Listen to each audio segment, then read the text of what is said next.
Welcome to our Beyond McMaster Young Alumni panel, the very first one of our spring webinar series. We are so excited to have you joining us for part of your what day is it? Tuesday evening. We're really excited to spend the next hour with you just yapping and chatting all things McMaster. We are really excited to have a fantastic alumni panel here. Every single person that is supporting the webinar today is actually a McMaster graduate. So all 5 of our alumni panelists are obviously McMaster alum. And then all of the recruitment staff on this call are also McMaster alum. So we are all so excited to chat with you. And so eager to tell you about our experiences. As we kind of get going here, I just want to start off with a quick land acknowledgement. The McMaster University sits on the traditional territories of the Mississauga and Haudenosaunee Nations and within the lands protected by the Dish with One Spoon Wampum Agreement. None of us would have been able to have studied at McMaster. I wouldn't now be able to work at McMaster if not for acknowledging the rich history that comes with that land. We are so excited to have such a fantastic panel joining us tonight. This is the very first time that we're doing this sort of event, so we're really excited to have all of these alumni that you see on the screen here. Throughout the evening, if you have any burning questions that you want to ask the recruitment staff or the alumni on this panel, please use the Q&A function tonight. You'll be able to see that at the bottom of your screen and start sending in any and all questions that you have. Some of your questions will get forwarded to the panel and answered live. Some might be answered throughout the chat, just depending on the nature of the question. But my name is Julia. I use she, her pronouns. I'm a recruitment officer at McMaster University and a proud McMaster alumni. So particularly excited for this event. And I think we're just gonna get going here. So I would love it if the panel could introduce themselves just to make it easiest. We'll kind of go in order of the screen, top to bottom, left to right. If you want to just introduce yourself and basically say a lot of things that are on the screen already. So the year that you graduated, what was the degree that you did at McMaster? And then what are you up to these days? So we'll get going. Andre, you're at the top of the screen there. So get us started. Great, thanks. Super excited to be here today. Yeah, my name's Andre. I graduated back in 2023 with a Bachelor of Health Sciences in Biomedical Discovery and Commercialization. And these days, I'm doing my PhD in microbiology and immunology at McGill. And I'm also an investment associate at Front Row Ventures, where I primarily do biotech and medtech investing. Thanks, Andre. Chris, go ahead. Good evening, everyone. My name is Chris. I graduated with Master in 2020 from Bachelor of Health Sciences. I'm not a doctor, unfortunately, like many of my classmates. But I work in government, I work in politics, I work as the Director of Communications to the Federal Minister of Small Business. Really excited for this panel. Thank you so much. Ella? Hi, everyone. It's so great to chat with you a little bit this evening. I hope you learn a lot. I graduated not too long ago in 2022. I studied justice, philosophy, and law with a minor in political science. And basically, that is a pre-law degree, is what we call it. And then I went on to do 3 years of law school, and I just finished that about a week ago. So I'm getting ready to start my job as an articling student at a law firm this summer. And if you have any questions related to that, I'd be happy to answer them. Thanks, Ella. Giancarlo? How's it going, everybody? My name is Giancarlo DeRay. A lot of my friends call me GC. I studied chemical biology co-op at McMaster, started in life science and then specialized into chem bio, which is actually different than biochem. Both programs exist at McMaster. Longer conversation. After I graduated in 2020, after 5 years, I kind of hopped around a little bit and recently started a new job working in the Office of the Premier of Ontario as his new Director of Policy for Justice and Public Safety. So looking forward to chatting about Mac and all that fun stuff and a little bit on just like the windy path of careers and how it's completely unpredictable. Definitely. I think that will be a common theme tonight. Hillary, last but not least. Thanks so much for having me, Julia. Like Julia said, I'm Hillary. I completed my honors Bachelor's of Arts in English and Cultural Studies at McMaster with a minor in political science. And I also had the opportunity to participate in the certificate program, earning a certificate in leadership and cross-cultural literacy. A bit of a mouthful there. I'm currently doing my master's. I'm wrapping that up at the University of Toronto in child study and education, and I'm an Ontario certified teacher. Incredible. Thank you all for introducing yourselves. I think my big takeaway from that is that so many of our degrees are such a mouthful. There are so many words in them. I did the exact same degree as Ella, and having to constantly say that my degree was justice, political philosophy, and law is so many words that I'll have to say for the rest of my life. But I love it. I think that's a really unique thing about McMaster is that there are these a little bit more niche programs and these certificates and these minors and specializations that you might not be able to find elsewhere. Okay, I am actually going to stop sharing my screen so that your faces aren't super teeny tiny for the rest of the panel. So I'm going to do that.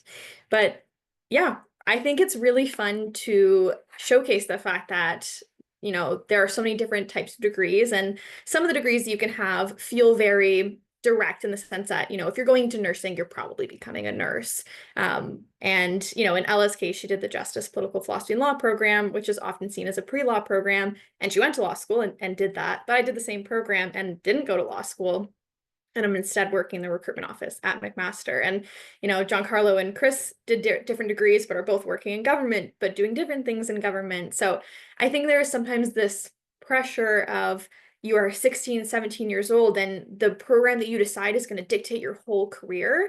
But you can do so many different things with so many different types of degrees. You can switch around throughout your degree as well. You know, if you change your mind in what you like, or you can specialize to make something more unique, like Giancarlo and Andre and Ella and Hillary all would have had general first year type programs before they actually picked their specialization, which gave them a little bit more time to decide, you know, exactly what they wanted to do. So I'm really excited. I think that this is going to be a really fruitful conversation. And like I said, any questions that you folks have, put those through into the Q&A. But I think the best question to really get us started with is to talk about, you know, why McMaster? Why did you choose McMaster? And yeah, let's just start with that. Very nice and simple. Just why did you choose McMaster? And we're actually going to go in the reverse order that we just did the introductions in. So we'll start with you, Hillary. Sounds good. No pressure to start us off. I think for me, McMaster, I always joke is like the Goldilocks of schools. So I always say like not too big and not too small, and then a really nice balance of social culture, but also really strong academics. So for me, I visited McMaster for the first time in grade 11 on one of the tours. And it was actually the only school I visited during my grade 11 year. I think I got an advertisement online and figured, okay, you know, never too early to start.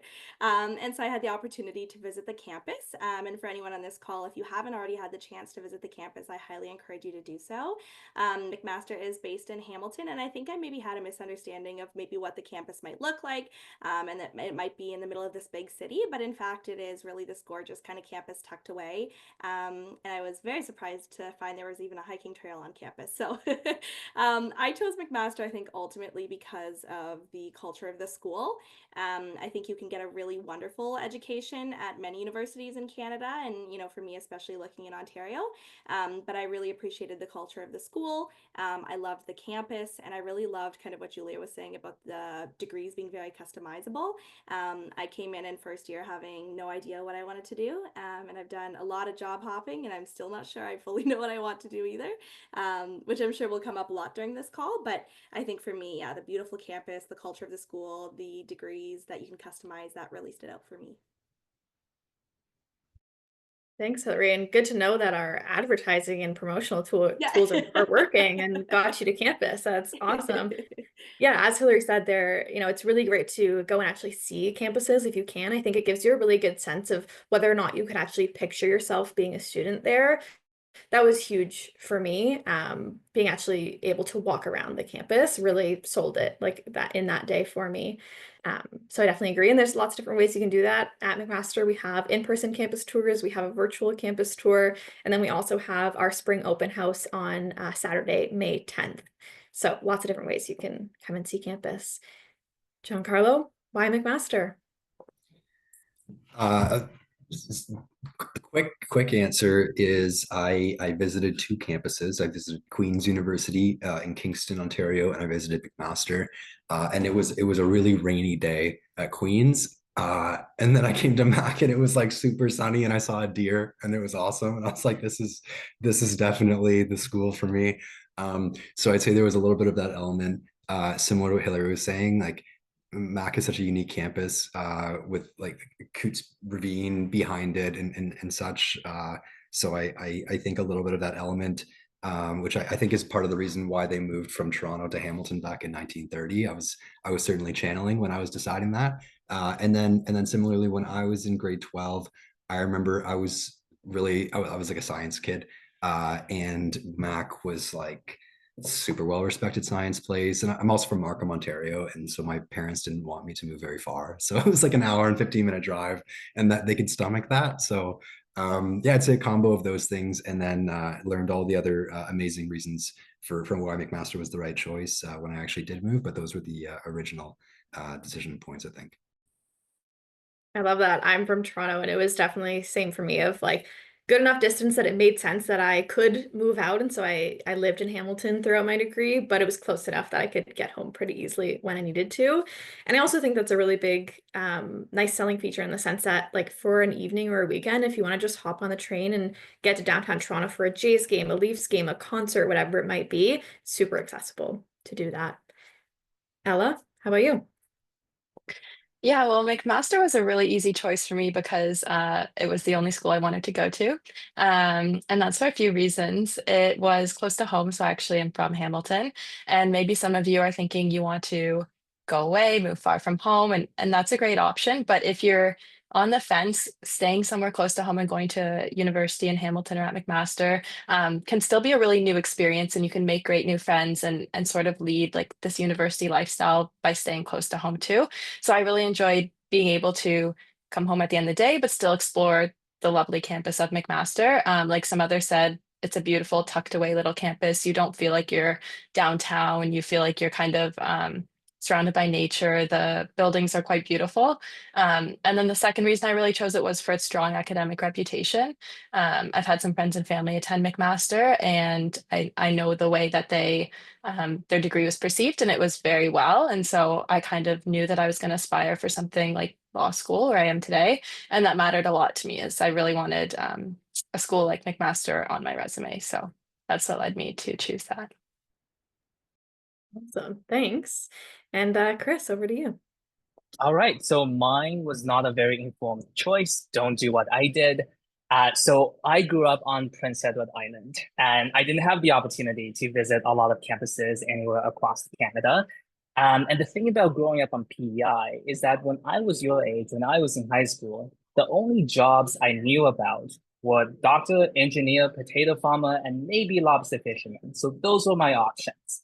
And I thought I would be a doctor because Asian parents. So I just researched what are the top, universities and programs for becoming a doctor to make my parents proud. And there was McMaster Health Sciences. I applied, I got in, and I came to Mac. Not a great reason to do so. I'm very glad I did, but please do your research. And if possible, do visit campuses like my wiser fellow panelists have done.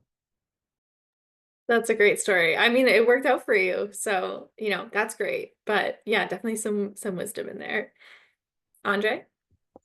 Yeah, honestly, I echo what a lot of the other panelists have been saying. Again, it was like sort of the perfect distance away from home for me where I could move out, but also go back home on the weekends to do laundry if I didn't feel like doing it. So it worked out really well. And also, I came for both a regular campus tour and then also during one of the open houses. And actually, I remember really distinctly, it was pouring rain when I came. Like I'm talking, it looked like I just stepped out of the shower by the end of the tour. Yet despite that, there was just something about like the community feel of the campus, the flowers that are everywhere, and just like kind of how I saw students interacting with each other on campus, which I just really loved. I loved how everyone's like super friendly, really much like a community vibe, and that really drew me towards the campus. But also I've always kind of wanted to be in the biomedical space, like hence what I'm doing now. And of course, McMaster is one of the best in the world in that sector. So having that at a reasonable distance from home was really perfect for me. And then like one last thing, which I remember I went to a session at McMaster and they were talking about PBL, right? So problem-based learning, which is a big thing in a lot of programs at McMaster. And for those of you who don't know, it's kind of like you learn through solving problems, essentially. And that's something that I really enjoyed because I've never been a huge fan of just like memorizing information and regurgitating it back out on a midterm. So I really aligned well with that approach. So all those factors together really just it was an obvious choice for me at that point. I love it. I loved all those answers. It's always fun to just hear kind of the story that led someone to McMaster, whether it was, something they were pining after for years after growing up in that city, or just on a whim through a Google search, or somewhere in between. Everyone has a fun different story, but there's also often a lot of overlap of, the reputation, the community, a lot of those common themes came up throughout many of your responses. All right, that was a good question to kind of get us into things, but I would love to shift gears and talk a little bit more about, your experiences at McMaster and how those experiences really shaped you, kind of then being able to launch out of McMaster. And so, mentorship opportunities that maybe you took part in, and how that kind of impacted you, or just kind of like different ways that you got involved throughout your time at McMaster. I personally know that every one of you were involved in many things. So don't feel the need to kind of just list your whole resume from McMaster. But if there's a couple key things that you really took away that you really enjoyed, beyond just your academics at McMaster, of things that you got involved with and people that you got to meet through that, I think that would be really fun for folks to hear. I want to switch up the order this time, and we will get started with Giancarlo, and then we'll see who goes after that. Yeah, happy to. Mentorship programs are in no short supply at McMaster. I don't remember. I don't know exactly which ones are the same as when I was there, but I would say like a good rule of thumb is it won't be hard to spot like the upper year mentors and leaders across campus once you start at Mac. Usually they're wearing like really colorful painted overalls, designating either their faculty that they're studying or a residence that they are particularly close to during welcome week, and they are kind of like your window into like McMaster opportunities. And so I remember when I started at Mac, just chatting with those folks and telling them, either I'd be interested in getting involved in this or that, or how do I do something with like a club or closer to like science related. And like they also all have friends, and like I'm sure there was a giant group chat at the time, and they would just I have a first year that wants to talk about this, who can answer, and they'll connect you around. So I would say there's no shortage of opportunities to get involved. There's almost too many opportunities to get involved, and you have to kind of pace yourself, because you'll want to do everything, and then you'll also realize like a week later that school is starting. But I would say just start chatting with folks, and also don't feel like you need to do everything at once, because it can be overwhelming. But there's something for everybody at Mac. That was a great answer.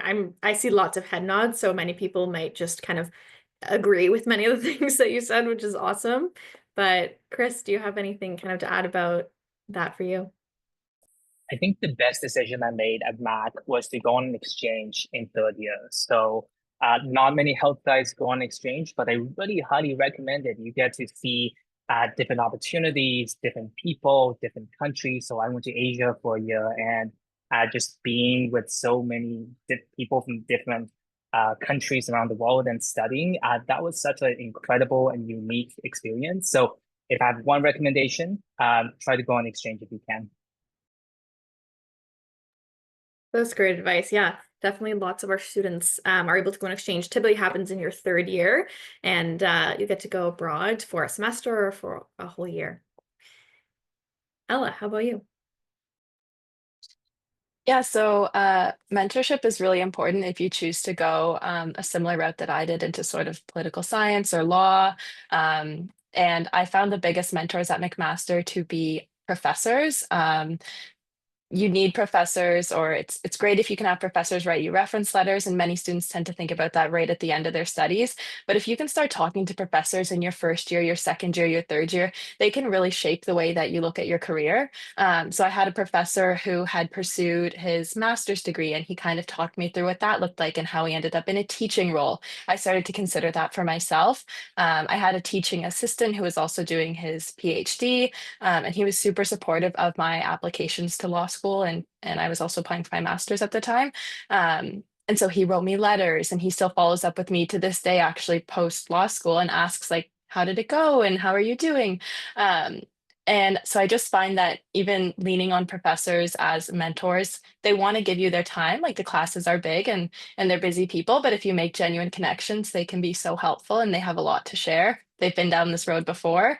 And so I would definitely try to reach out to them as soon as possible.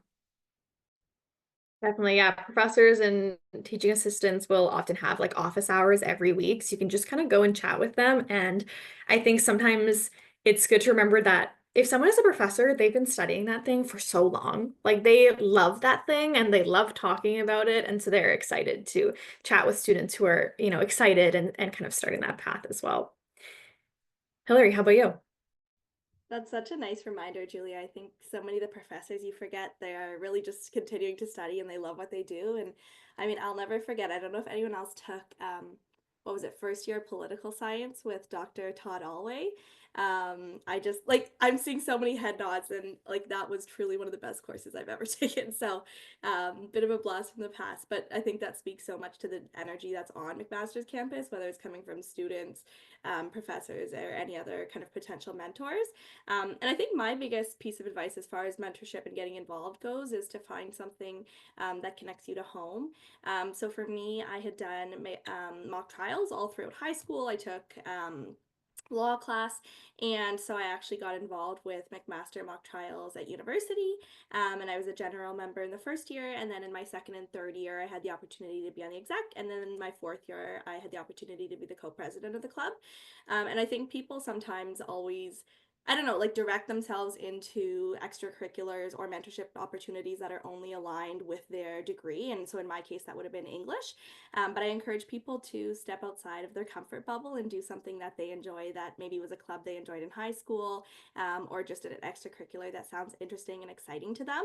And for me, I ended up doing my minor in political science. But even if I hadn't, I was super glad to have been in mock trials and I was doing something that I loved and I was still learning. So yeah, definitely invest yourself in your studies, but don't feel that that's the only route or opportunity to make genuine connections at McMaster. That was great. Yeah, I definitely also took that first year political science class, and I'm pretty sure that was the professor that like refused to use a mic, so he would just shout. Even though there was like a 400 person lecture hall, he would just shout really loud And he'd at come in like with the 8:30 in the Coca-Cola, like morning. Yeah, and he didn't drink coffee, just yeah. yeah, classic. All right, Andre, how about you? Yeah, so I think there's two major things for me with this. The first was one of the first things I did when I started at Mac was I joined an intramural soccer team. And with that, so right away, I met people first through fourth year and alumni. There's also alumni on my team as well. So right away, I met people who were much further along in their academic path, their career than I was. But we all had a common interest in just getting out there and winning as many games as we could on that field. So it was really, really nice to kind of meet them and kind of go through this journey of playing soccer with them in first year. And that was like very, very important for me throughout, like especially my early phases in undergrad. And another thing which I really recommend is McMaster has something called the Student Work Program, which is for getting jobs on campus. And I worked in everything. Like I started off in landscaping, so I was doing like the flowers and building like different patios and stuff outside. And then I worked shipping and logistics. So I was like doing moves for buildings and dealing with all shipping and all that kind of stuff. And then my last place I ended up was actually in the student recruitment office, working in the tours program. And through all of that, I met so many wonderful people going on so many different diverse career paths. And it was a nice way to make some money on the side, but also really get to learn a diverse set of skills and work with some really wonderful people on campus. That's awesome. Yeah, there are hundreds and hundreds of jobs on campus. So it's really a great way to get involved. And as Andre said, get a little bit of extra cash. And it's super convenient because you can go from class to work and vice versa, which is, super convenient. I think there's often this misconception that, as we talked about earlier, like the program that you do has to be tied super tightly to the career that you end up doing. And I think that part of that is because of it's hard to know what kinds of jobs exist out there, like beyond kind of what you see in movies and TV shows. So there's Grey's Anatomy, we know you can be a doctor. There's Suits, we know you can be a lawyer. There's all sorts of shows about, teachers. So there's those blanket jobs that everyone kind of knows exist. And Ella, Hillary, you both are doing those things and that becoming lawyers and becoming teachers. But I think I really struggled to understand what other jobs were possible when I was in my undergrad. And I feel like everyone feels that at some point.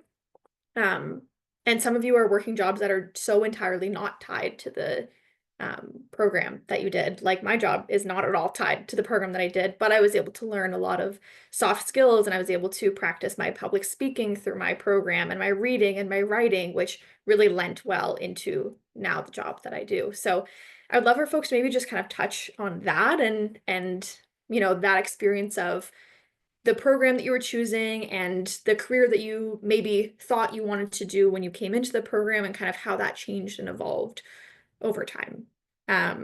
So who will we start with? We'll start with Ella. You're doing a job that people know about and you're doing a program that was pretty tied to that, but I know that you weren't 100% sure always about going into law. Yeah, it was quite a twisty path for me. So starting in high school, where you guys are right now, well, both my parents, because usually starts with your parents telling you what maybe you should do at that age.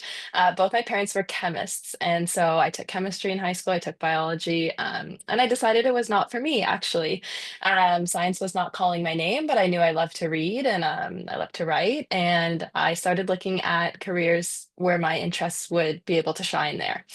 So when I entered McMaster, I applied to get into their English and Cultural Studies program, which is interestingly what Hillary did, because I just knew English must involve some reading and some writing. And so I did my first year in that.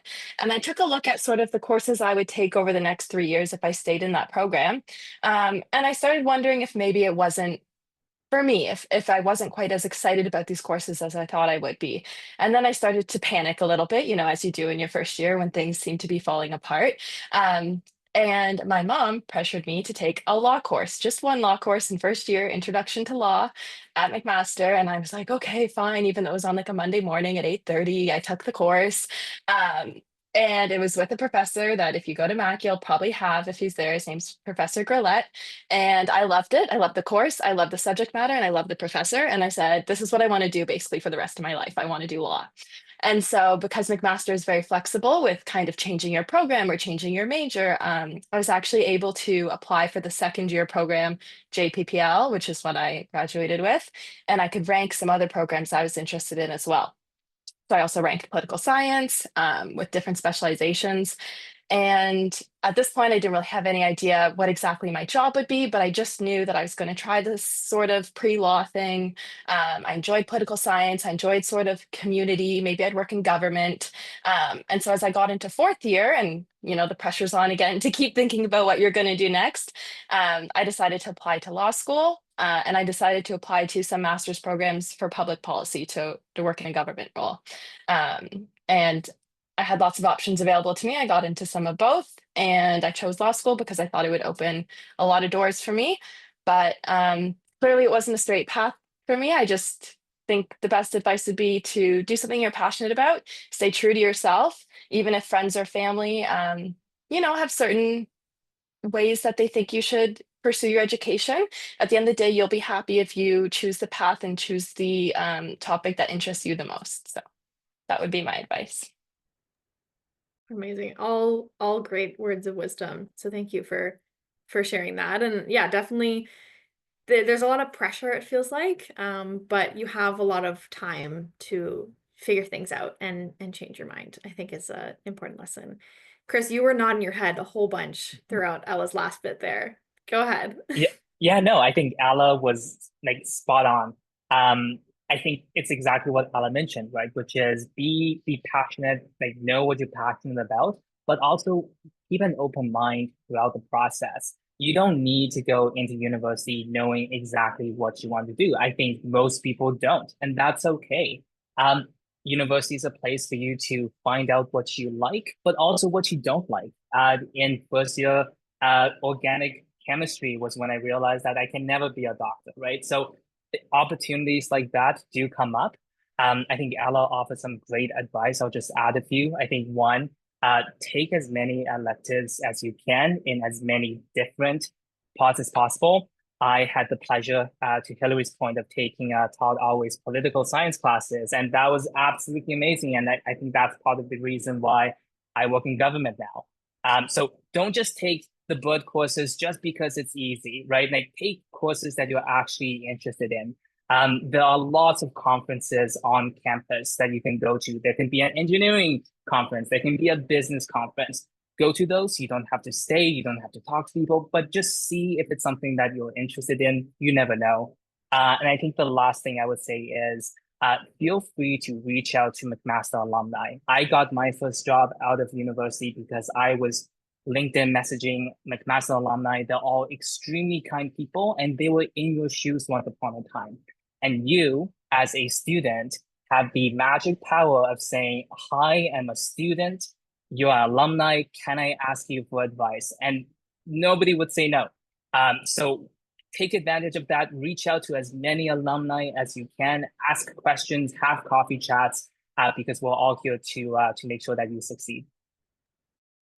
To even add on to that point, nearly every single person on this panel I reached out to on LinkedIn, and that's how they're part of this panel. I'm not saying go and inundate all of them with LinkedIn requests, uh, but I agree with you that I think both while you're at McMaster and even beyond, just the sense of strong community that McMaster has, I think really ties a lot of people together, and it's a really cool community to get to tap into and be part of.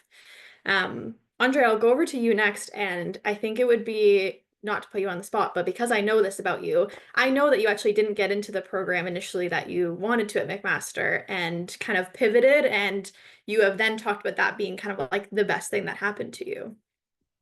Yeah, absolutely. So when I was in high school, I was great at biology and chemistry. So what do you want to do if you're great at biology and chemistry? You want to be a doctor.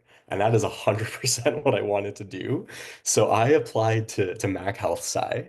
And I was like completely gunning for it. I'm like, I'm gonna do this. My sister's a doctor, so I want to like be just like her. And then I didn't get in. And honestly, at first, I was heartbroken. I'm like, what am I actually gonna do with my life now? I've always thought medicine and I'm always gonna do this. And so I really had to kind of like reevaluate things. So I'm like looking at the programs and I'm like, okay, life sciences. I know I really like McMaster and I also applied to Life Sci. So maybe let's do that. And maybe that'll be, I don't know, I can use that as a similar route. And so I went in that, and around the same time, I actually started working in a medical clinic. Fast forward about 3 months, I realized I am not set out to be a doctor after 3 months of working in that clinic. It was really not what was meant for me. So I ended up working out really, really well that I didn't get into health side, because then in life side actually allowed me to discover what I really actually enjoy doing. Where then from that point, pretty much every year I specialized a little bit further, where I started off in the general life sciences program. Then after attending a really great biochemistry course by this wonderful professor, Dr. Felicia Volku. Took it with her, and then I decided I want to do biochemistry, and I love drug design, so I went into that. And then in that program, I then attended another information session on the super specific program, Biomedical Discovery and Commercialization, or BDC, where that is all about not just how you design the drugs, but then how do you actually bring it to a patient's bedside, right? All the regulatory frameworks, the clinical trials, the finance and the fundraising, all that kind of stuff. And I realized that that is actually what I care about. Patient interaction might not be the right thing for me, but I still want to have a direct impact on their lives. And this ended up being something which really aligned with my values and my skills and everything. And then I ended up going that route. And it worked out really well for me. And it's what I'm doing now. I'm simultaneously doing my PhD and then also doing investing in the biotech space through a firm. So I really get to use those skills which I learned in undergrad, which had I continued and really tried to push through that medicine route, I never would have learned all these things. And Mac really gave me the opportunity to explore those things and really flourish in that area. That's awesome. Thanks, Andre. Giancarlo, over to you. Yeah, similar to my other colleagues on the panel, I took a bit of a windy route as well. When I was in high school, I remember I wanted to be a doctor, classic. And I did not have the grade for health sci, but it was still good enough for health sci. And so I remember I went in the health sci with the express desire to be a doctor. And then I remember being in my first one of my first classes. I think it was like Chem 1 AO3.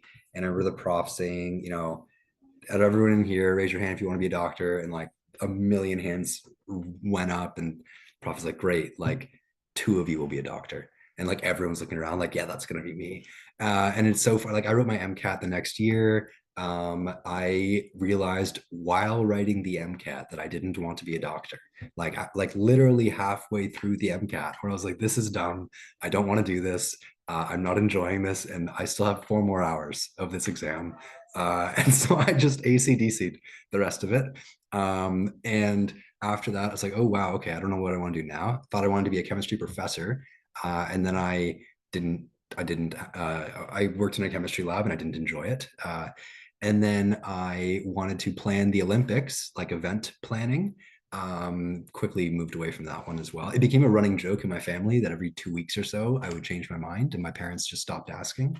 And then near the end of my undergrad, I got involved in the Students' Union. So I ran to be the Students' Union president, McMaster, got that, thought I knew what I wanted to do. And then the pandemic hit.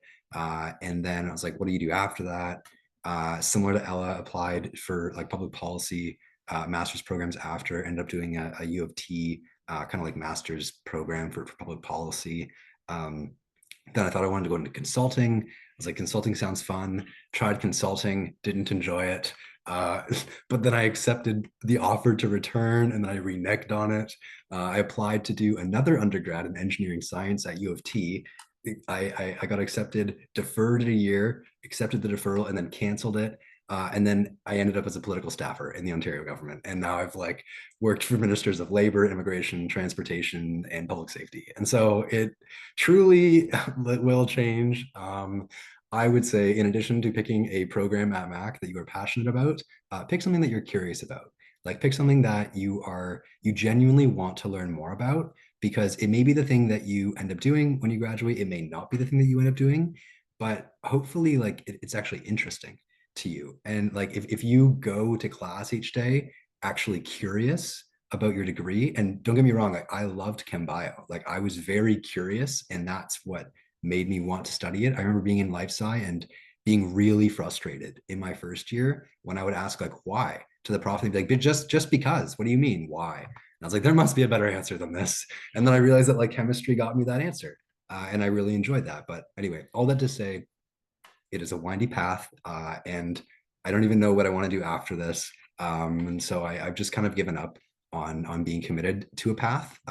But you will figure it out, and do not feel like you need to make the decision for the next 20 years in the next couple of months. I love that. That was a very fun ride that you just took us on. I knew about some of those things. I didn't know about some of those things. So you just kept going, and I that was awesome. I think it's just, it goes to show that like you can test out so many different things. And I think that there is almost this importance of like testing out things, because finding out what you don't like can sometimes be more important. I mean, not more important, but as important as finding out, what you do like as well. And similar to you with your story with the MCAT, I decided I didn't want to go to law school. Well, on my first day of trying to study for the LSAT, I was like, I hate this. I can't do this. And that was the end of it for me.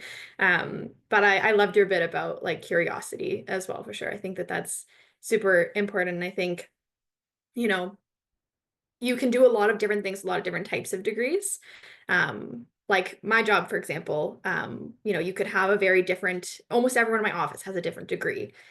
So it's not make or break decision making of my whole life, what you're going to do. But pick something that you're going to enjoy doing it, because you're going to do it for, at least 3 years, maybe 4 years, maybe 5 years, however long it's going to take you. And so you want to enjoy that. And university is a really special time in your life that you won't really get again. You can't really replicate it. And so really trying to make the most of it, both academically, but also outside of your academics, I think is super, super important.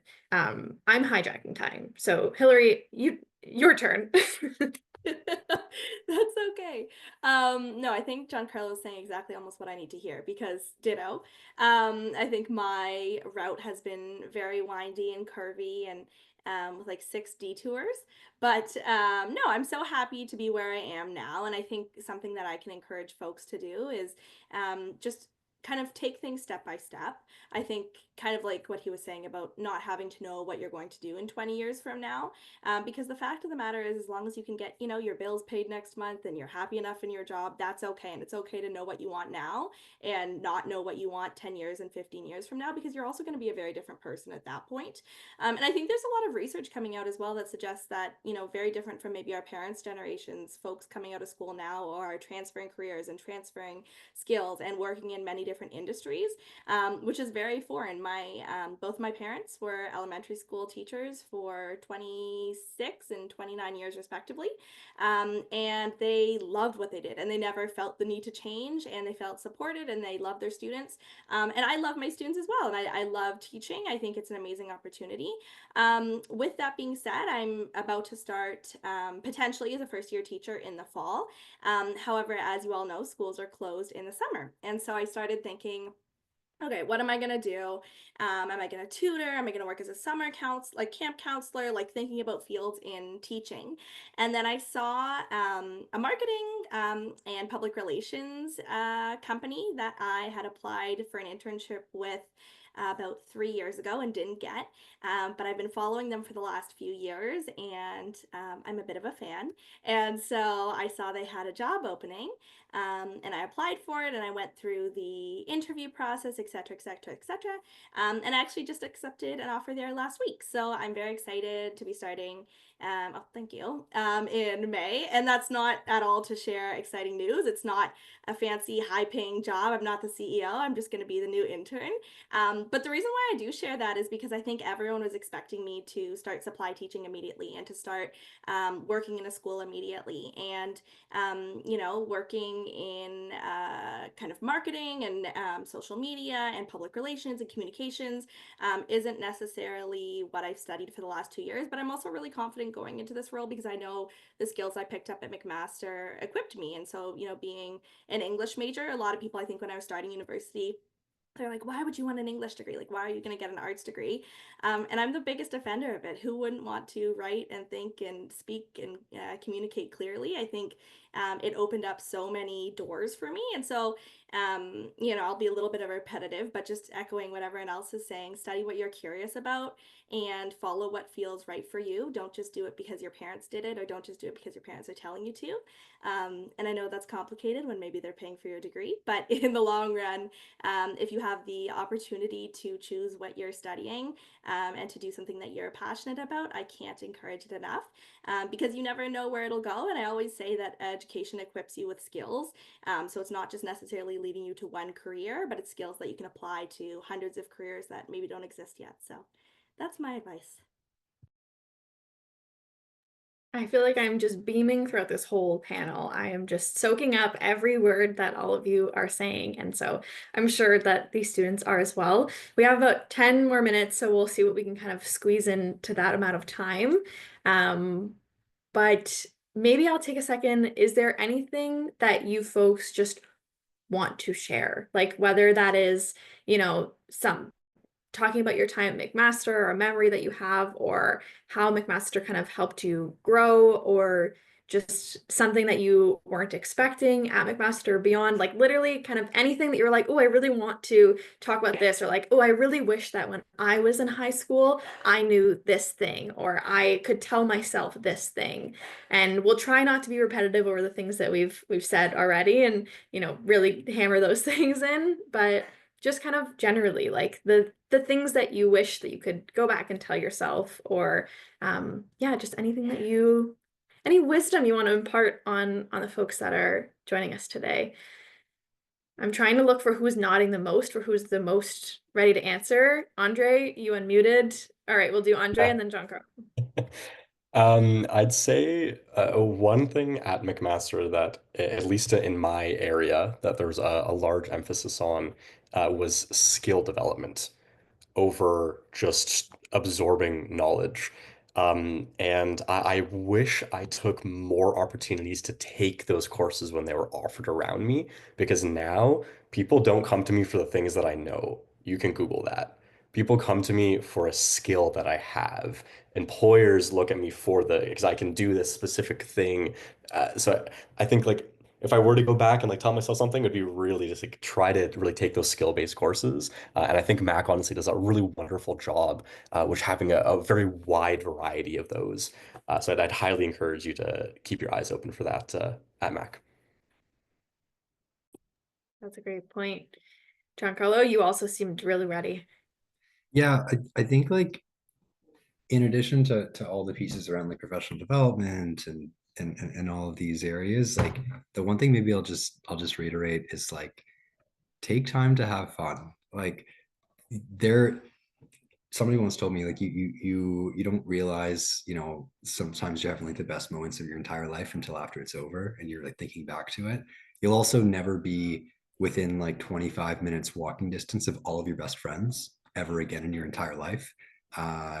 Which is like after this is several years away for all of you, so you don't have to worry about it. But now, like, all of my best friends from university, like I have to take like a train to go, or like a very long TTC ride, which is the Toronto public transit, to go find folks. So like I would just say take time to enjoy the time at McMaster. It will go very fast. I remember thinking in first year, like, oh, I have all the time in the world. And second year, this is great. I'm meeting more people. This is fantastic. And by third year, I was like, some people that I thought I was friends with just graduated, and then more people graduate, and then you realize that you're the old one.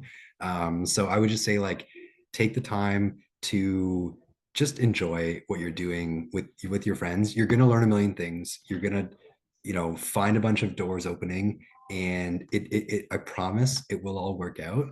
But make sure that you also take the time to really enjoy it, because it truly will be some of the best years of your life. Absolutely. I think those are great points. And I was also going to mention all of your friends living so close to you is such a special time in your life. I mean, maybe for some of you that will just continue to be your life, and that's awesome. But yeah, it's like I was saying before, it's just such a niche, special little part of your life. And when you're in it, it's sometimes you're like, you feel this rush of like, oh, I want to be out of it. I want to do this next thing, but you have your whole life to do the next thing, So really try to enjoy the thing that you're in while you're in it. Chris, go ahead. Yeah, I just want to add on to Andre's point earlier on, which is university is going to be very different from high school. The way, the methodology of teaching will be very different. My advice would be to just trust the process. It's going to be weird. It's going to feel different, but just believe in it. Andre talked about problem-based learning early on. I remember in all of my health sciences courses, we had no textbooks. It was literally in one of my biochem class, the way it worked was we all got a different disease, and we had to go research the mechanisms of the disease and try to come up with a way through biochemical pathways to cure the disease. And that's the way that we learn biochem.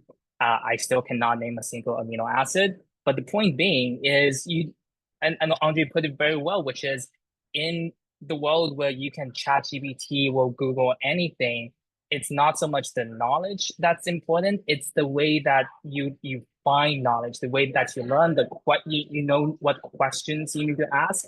Those are the skill sets that you get. And then just on the topic of asking questions, McMaster has the most wonderful faculty, the most wonderful student support staff as well. Don't forget about them. So people like Julia, people like the other folks on this call, just honestly extremely accessible when I was there, and just a wealth of knowledge and resources and advice. So be sure to also go to them for any questions you have.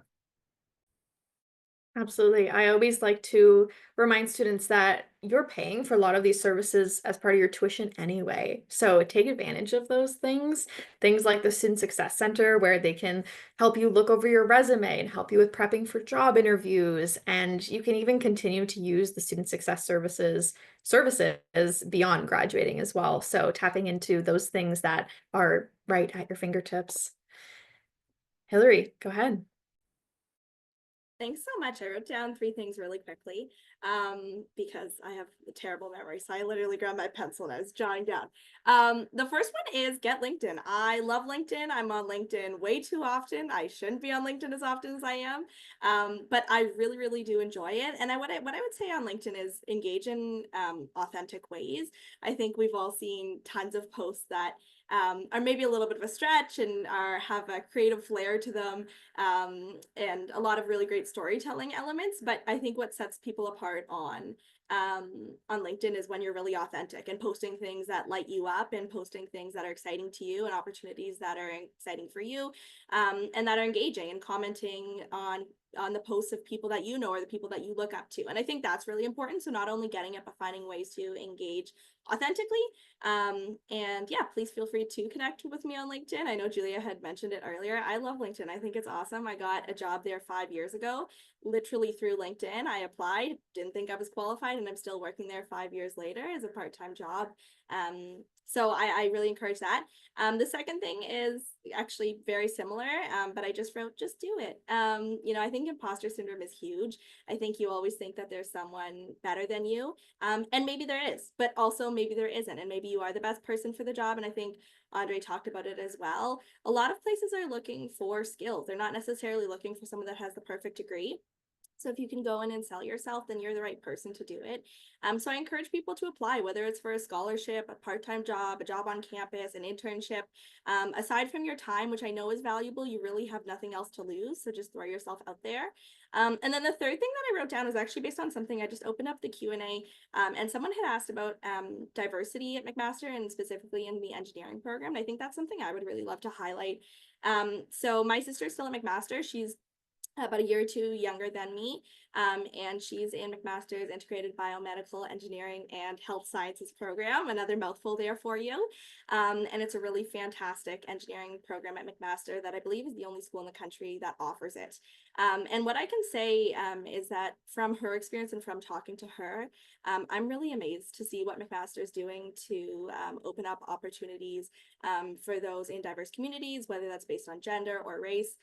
She tells me all the time that she sees a lot of women in her classroom, which 10 years ago even wouldn't necessarily be the case. And I was reading something that as of 2022, I think at McMaster, and the numbers could be wrong, but I think about 40% of the engineering students were female, which you don't see that if you look at other universities in Ontario. So that has nothing to do with me, but I do know that there are a lot of engineering students on this call and prospective engineers, and I know it's one of the most daunting programs to enter. So I just want to tip my hat, say kudos, and wish everyone the best, and encourage them to accept if that's their decision. If they had any concerns about diversity, I would say it's a really great diverse campus. Thanks, Hillary. And look at you keeping an eye on the Q&A there while I just chatting. saw the one pop Multitasking at up, and I was like, finest. okay, I can't keep my mouth shut. My sister would be mad if I did. So. Well, thank you for doing that. And Ella, take us home here. Okay, I'll end really short and sweet with a couple things I think are important. And the first kind of came up once, and that was shadowing a doctor. And my advice would be, if you think you want a job, try to shadow someone doing that job as soon as you can. If you think you want to be a lawyer, before you take the LSAT, try to shadow a lawyer, and that applies to every program. That's going to tell you more than 4 years of studying will tell you. Develop your soft skills, because we can Google a lot of things, and the thing that gets you the job is probably going to be your personality. In your first interview. You might not be the smartest person in the room when you go to university anymore if you were in high school, and that's okay. Take it as a learning opportunity, and be humble, and you'll go far. And finally, be professional. Your professional career starts the moment you start university. Your reputation will follow you. And so enjoy it, have a lot of fun, and put your best foot forwards. And that's all. Thanks, Ella. Um, Wow, so many good nuggets of advice in there. I think my one that I will share to kind of wrap us up here is that I love sharing is get comfortable with being uncomfortable. You are in this new environment. Maybe you are moving, from home and moving out for the very first time for a lot of folks. And you're in this new environment, you're doing this new thing, you're around all these new people, and it might feel uncomfortable. But that's good. It's good to feel uncomfortable to some degree so that you can grow and evolve and just just grow. And like the person that you are when you enter university, you'll still be that person when you leave university, but you'll be so much further into discovering who you are and what you want to do with your life. And you might not have it fully figured out. I know that I didn't, and it sounds like a lot of the people on this panel didn't either. And that is so much more normal than you might realize. But putting yourself out there and, saying hi to someone, asking someone to get coffee after class, putting yourself out there, you never know where that can really lead you to. So I really encourage you to get comfortable with those uncomfortable moments. And that's going to be where we end off for the night. So I hope that you folks enjoyed listening to us just yap and talk about our love for McMaster. I think that McMaster graduates, there's just something about us.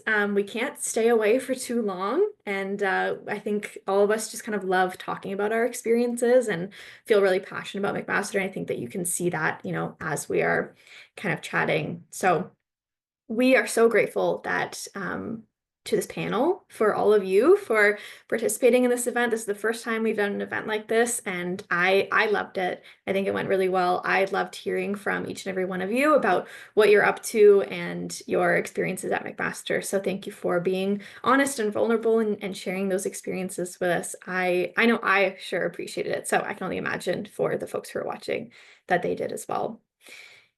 If you want to stay in contact with McMaster, there's so many different ways that you folks can do it. If you have an active application that you have questions about, there's lots of different ways you can reach out to us. Maybe Jess or Brandon can put a link in the chat for you folks for our website. But if you signed up for this event, you probably found it through our website. So you're probably well versed in the McMaster Future Students website. But on there, you can sign up for our other webinars. We have one at the end of this month on housing and hospitality. We have one at the end of May, if you are an incoming student at that point, about your next steps from then until September. We have our big spring open house on Saturday, May 10th. So lots going on. And you can go to future.mcmaster.ca to find all of that information, as well as our email, our live chat.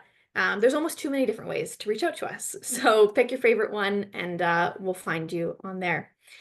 That's all that we have for you tonight. Thank you to our panel. Thank you, everyone, for spending part of your evening with me and with us. I hope you all have a fantastic rest of your day, your week, your month, your year, whatever. And we'll talk soon. Bye, everybody.